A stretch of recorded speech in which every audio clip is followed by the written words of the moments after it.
Sí, estoy saliendo. Ah,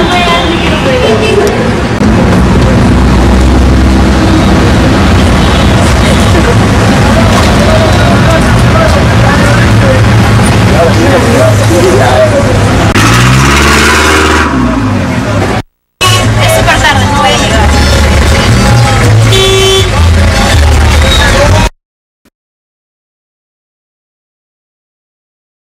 Es necesario remontarnos a la historia y recordar cómo empezó el transporte público en nuestro país.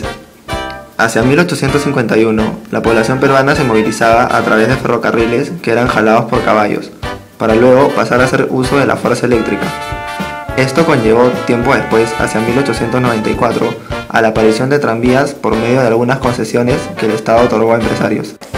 Se hizo necesario que el Estado empiece a expandir los servicios de transporte debido a la gran población habitante en Lima.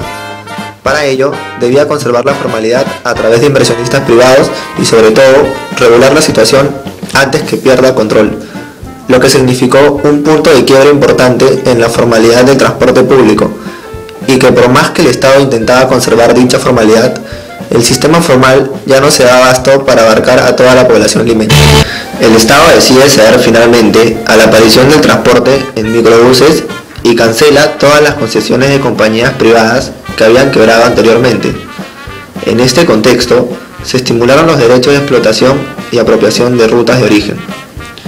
La municipalidad tomó cartas en el asunto y creó la Empresa Nacional de Transporte Urbano, más conocida como ENATRU, que serviría como gran ejecutor del sistema de transporte.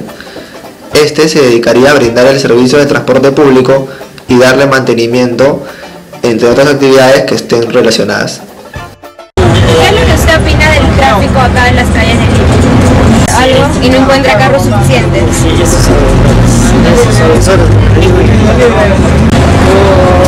no se sabe que las horas puntas el tráfico es las mañanas a las 7 hasta las 9 más o menos y a las 6 de la tarde, muy congestionado, ha aumentado las unidades de tránsito, taxis, colectivos, y eso es una de las razones. Y la irresponsabilidad de cada chofer que no son educados adecuadamente para poder transitar con más fluidez. De repente usted recuerda, o sea, antes, hace años, había otro medio de transporte, era el ENATRU. Claro. ¿Usted usaba ese medio? Sí. ¿Cómo era? Los tranvías. Claro. Era más fluido. Era mucho mejor que ahora que ya hay demasiadas combis. Porque aumentamos las unidades de transporte. Así, una vez más, los intentos del Estado quedaron relegados, pues el sistema logró atender solo a un 8% de la demanda. Esto conllevó a que se diera paso a una mayor libertad para la competencia, lo cual incentivó las prácticas negativas, como es el caso de las formas arriesgadas de conducción de los choferes, la utilización intensiva de flotas y la constante alza de tarifas. Finalmente, a partir del 1991, el Estado dejó de gestionar el transporte limeño, dejándolo así en manos privadas. De pronto, surge un problema que contrarresta la ascendente importancia del transporte limeño. Se implementa una nueva flota de vehículos usados que no responde ni a un orden técnico, ambiental, ni mucho menos económico. Este contexto iba a marcar el inicio de la contaminación ambiental eólica.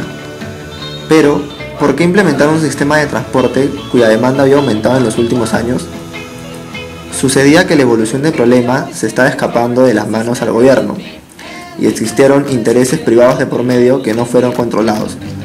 De hecho, hubo inadecuación a normas de parte de las empresas involucradas y el concepto de servicios quedó relegado.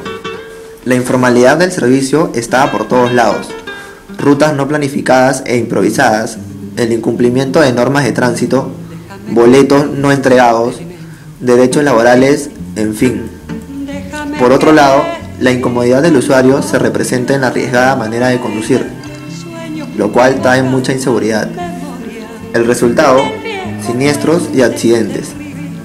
Además, existe congestión vehicular, superpoblación de líneas de buses y microbuses y una utilización en exceso de recursos.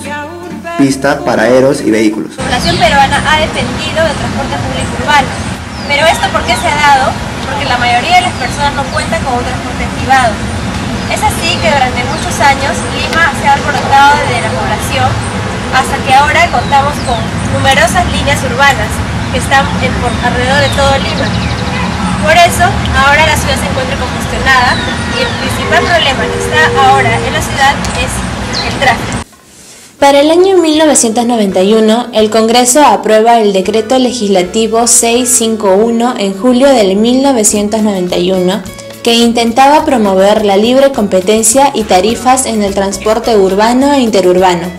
Con ello, lo que se hizo fue declarar el libre acceso a las rutas de servicio de transporte público. Luego, en 1992, el gobierno, con la Ley 25789, derogó las disposiciones que prohibían o restringían la importación de bienes usados, entre ellos los vehículos. De esta forma, los buses, camionetas rurales, también conocidas como combis, y autos usados en otros países del mundo, principalmente de Japón, llegaron al Perú. Se creyó en un inicio que estas combis servirían como un medio transitorio de ayuda, debido a la poca demanda de buses existentes en ese momento. No obstante, es evidente que esta teoría fracasó y de manera descontrolada, miles de micros, buses y automóviles que no se encontraban en perfecto estado ya se encontraban en circulación por la ciudad. Incluso, muchos automóviles lo continúan haciendo hasta en la actualidad. Hoy, casi 20 años después, con la gestión del exalcalde Castañeda Locio, el proyecto de buses metropolitano se convirtió en una realidad. La sensación de un transporte moderno, ordenado y seguro que una varios distritos de la capital, restableciendo el caos vehicular, está cada vez más cerca.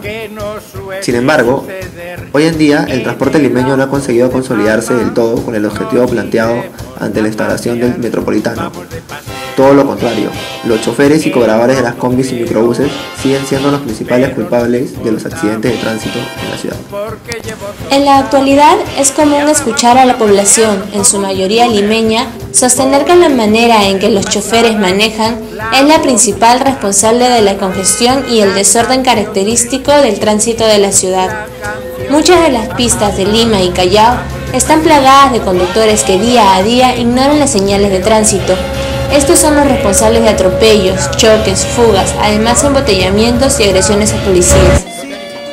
Suele afirmarse que dicha manera de manejar se debe a una falta de educación o una naturaleza agresiva propia de los transportistas. De esta manera, estos transportistas hacen uso de algunas prácticas y tácticas informales en el transporte público actual. Algunas de ellas son, por ejemplo, chantarse, que consiste en quedarse en una esquina o en un semáforo por varios minutos. Incluso se pueden quedar 2 o 3 semáforos. Estos choferes saben dónde hay más usuarios, entonces suelen avanzar a grandes velocidades por zonas en donde no los hay y chantarse en las zonas donde sí los encuentran. También encontramos la frase correteo, que como su nombre lo indica, quiere decir correr, pero el correteo implica un grado de competencia. Este ocurre cuando 2 o más unidades manejan a altas velocidades compitiendo por posibles pasajeros. Y por último, el urbaneo, táctica que consiste en no cumplir con las rutas establecidas y desalojar a los pasajeros cada cierta cantidad de paraderos, de tal manera que evitan que los pasajeros viajen la ruta completa para así obtener mayores ganancias. Con lo mencionado anteriormente, el tema del transporte público no puede ser dejado de lado por los medios de comunicación como los noticieros y periódicos, y así ha sido desde años anteriores. Los gobiernos se han preocupado por la modernización del transporte y los medios de comunicación se han preocupado en hacerlo público. Para hacer referencia a algo próximo, se puede mencionar al Metropolitano y toda la controversia que causó su construcción, cuánto tiempo y dinero se invirtió para que comience a funcionar y si traería mejoría o atraso al país. Con ello, queda demostrado que cada cambio genera respuestas de ambas caras de la moneda, es decir, a favor y en contra.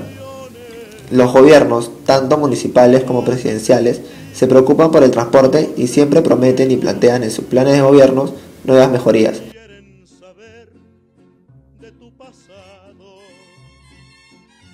Es quiso decir una mentira. Di que vienes de allí.